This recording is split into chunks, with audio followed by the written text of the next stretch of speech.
Wiki iliyopita tu Mheshimiwa Naibu Waziri Mkuu na Waziri wa Nishati Dr. Doto Mashaka Biteko alizindua mkakati wa kitaifa wa mawasiliano wa nishati safi ya kupikia.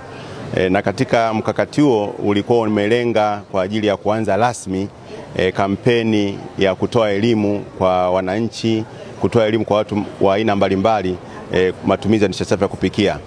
Kwa hiyo leo hapa serikali kupitia Wizara ya Nishati tumekuja sasa rasmi kuzindua huo mkakati wa matumizi ya nishati safi ya kupikia kwa kutumia umeme.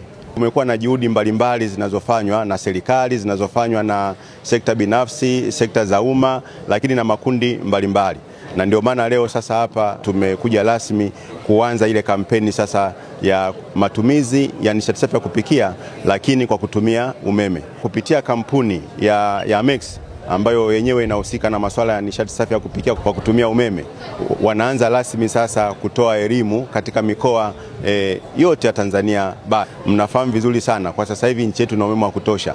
Tumeshakamilisha bwawa la Mwalimu Nyerere ambalo takriban linaenda kuzalisha megawati 2115 na umeme uliopo sasa hivi nchini upo takriban megawati 4031 na tayari tumeshapeleka umeme katika vijiji vyote Tanzania 12318, lakini pia tuna mpango wa kupeleka sasa, tunaendelea na mpango wa kupeleka umeme katika vitongoji vyote ambavyo havijapatiwa umeme, viko 1030 kwa sasa hivi.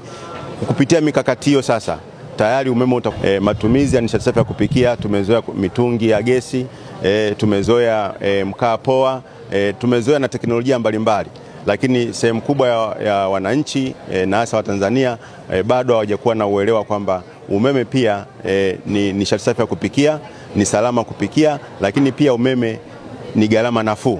Sasa katika kuhakikisha kwamba tunaenda kutoa hiyo elimu kwa wananchi mbalimbali Tanzania nzima, basi leo sasa tumezindua huu mpango maalum wa kwenda kutoa elimu kwa Watanzania wote kwamba nishati safi ya kupikia kwa umeme inawezekana.